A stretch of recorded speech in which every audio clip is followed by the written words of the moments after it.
I'm Julie Grant. We have some breaking news to tell you about coming out of Idaho this afternoon. A completed assessment by a doctor has determined that at this time, Lori Vallow Daybell is not competent to stand trial, and restorative treatments are being recommended for her. I'm going to bring in now Court TV legal correspondent Chanley Painter, who's been covering this trial for us from the beginning and has the latest on this breaking news. Chanley. Yes, this explains a lot about why perhaps her initial appearance on that new 9-count indictment against her and her husband Chad was continued after an extensive sidebar off the record before that was announced. Now, it makes a lot of sense about why since around March we haven't heard a lot about her case activity, and we're just learning through an order today that was posted online in her case. Let's take a look at what it does say. It says that on March 8th of 2021, that's when an order for competency evaluation was signed by a judge, and this was raised after counsel. The issue of competency was raised by counsel, so the judge did stay her case from further proceedings pending the competency evaluation, and the court received that psychological assessment and determined that Lori was not competent and needs treatment in the case. That's what the assessment said, recommended restorative treatment. Of course, the prosecution objects to this competency evaluation and requested a hearing. That hearing the date has not yet been set, but we can expect that to be set really soon, where this will be taken up before the judge. Right. And yesterday we know she appeared in court to face these homicide charges that finally came. It was a bit of an odd hearing, as you pointed out, quickly continued, that lengthy sidebar. Do we know at this juncture if Mark Means is representing her on this second case as well? We know he's represented her from the outset on the other charges filed last year. Yesterday there was a little bit of speculation as to whether or not that appearance had been secured. That has been pending for a while, because in that case, just a few days ago, the court declared her as far as funds for her defense, and Mark Means did tell Court TV that he will continue to represent her, and that was just a result of her being incarcerated for more than a year now. It's what happens. It makes sense. And now she's asking the state for funds for her defense. Sure. No, absolutely. And then I know the judge said they would continue that initial arraignment hearing that we saw yesterday to another date. Any word on what's going to happen now with that hearing because of this incompetency declaration? Well, they're going to have a hearing on this competency issue. That has not yet been on hold until they can address this assessment just filed before the court and can take it up, and they could also hear the prosecutor's objection to the stay in the proceeding. Of course, this assessment, I'm sure that she'll also be assessed by someone the prosecution wants her to be assessed by. But here, this is an issue in Idaho that you take up before a trial even starts, competency issue. If she is determined and the judge determines that she is incompetent, then she would remain in treatment. Her trial would be suspended almost indefinitely until through repeated restorative treatments, she becomes at some point possibly competent in the future, and then would stand trial. So it's a little bit different in the state of Idaho because they don't have a plea there. So the process is underway now, though, for delaying everything until the judge determines this one issue. Well, that's really interesting that there's no insanity plea on the record. I remember us talking about that during the pandemic when we were focused so heavily on all of the developments with this. But I'm glad you mentioned that, Chanley, because that's a really good reminder as to what's allowable in the state of Idaho, where these prosecutions are going to take place and what way the defense must go.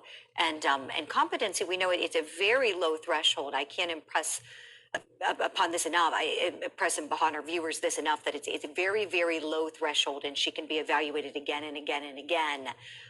Basically has to just understand the nature of the proceedings, understand the charges against her, and be able to assist her attorney in her defense. So certainly she's going to be reevaluated. I saw in this order that the state's objecting, and so we'll see if on the next evaluation she's competent.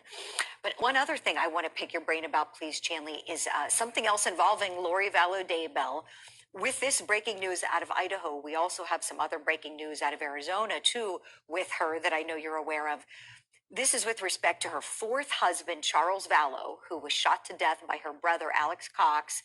He said it was self-defense, this struggle that he claimed happened in the home. We know Alex Cox is dead, but we also learned that police have submitted a charge to review. So Lori Vallow could be charged as well. Would you kind of remind us of those facts, if you would, please? Take us back to that time and how it all relates to then her move to Idaho and then the relationship with Mr. Doomsday, Chad. The first explorers are entering the first dedicated one-way stargate, risking their life for the unknown. Certainly, yeah. This is an investigation in Maricopa County, Arizona, and Chandler, Arizona, that has been ongoing for almost 2 years, because Charles Vallow was shot and killed by Lori's brother, Alex Cox, in July of 2019. So ever since, they've been investigating this death, even though Alex Cox did claim that it was self-defense and that Charles Vallow was coming at him with a baseball bat.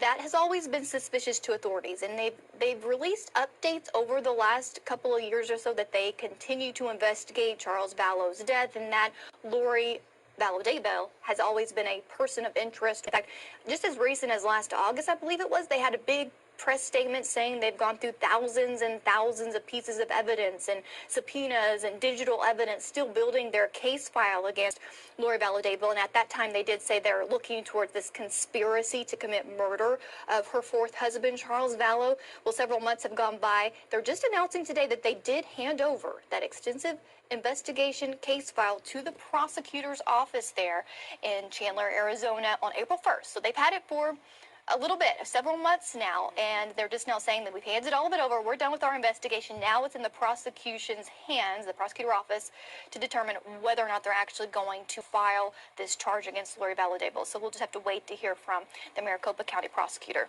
Right, and the DA's office in Phoenix, Arizona, they're reviewing it now. So essentially the police are saying, DA's office, this is what we're recommending. We're recommending that Lori Daybell be charged with first-degree murder, conspiracy to commit first-degree murder, conspiracy to commit. And that co-conspirator would be Alex Cox, her brother.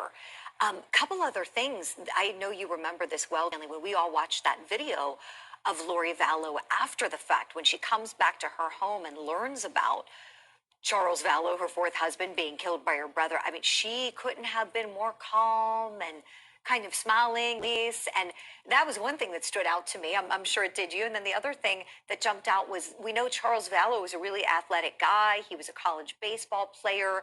And the allegation from Alex Cox was that, well, he came at me with his baseball bat. I had to shoot him in self-defense. But yet Alex Cox didn't have any marks on him. He claimed that he was hit in the head. He said, oh, I've got a little mark in the back of my head. There was nothing really visible for anyone to see. And you would think a big, strong guy like Charles Vallow would have put him out. This case, I mean, it stunk to high heaven from the beginning. And finally, all these bad facts seem to be coming to light, and everything seems to be coming together with these defendants. Yes, exactly. You are correct. And it's a story that we've spoken to the brother-in-law and sister of Charles Vallow, Kay and Larry Woodcock, and they're saying Charles Vallow was a professional baseball player. He knows how to swing a bat, and when he's going arm, Alex Cox would not have been able to fire a gun in self-defense. And so the story, just from the beginning, and the police there have always said it really just didn't add up to them. They just needed the extra evidence, the time to investigate the digital records. I'm also wondering, Julie, because of the indictment handed down this week against Chad and Lori for the deaths of Lori's children, Tylee and JJ, but also for Tammy Daybell. Co-conspirators for those conspiracy to commit murder charges include Lori, Alex, and Chad. So as far as if it's conspiracy to commit murder here of Charles Vallow, there's some overt acts alleged in Fremont County, Idaho that happened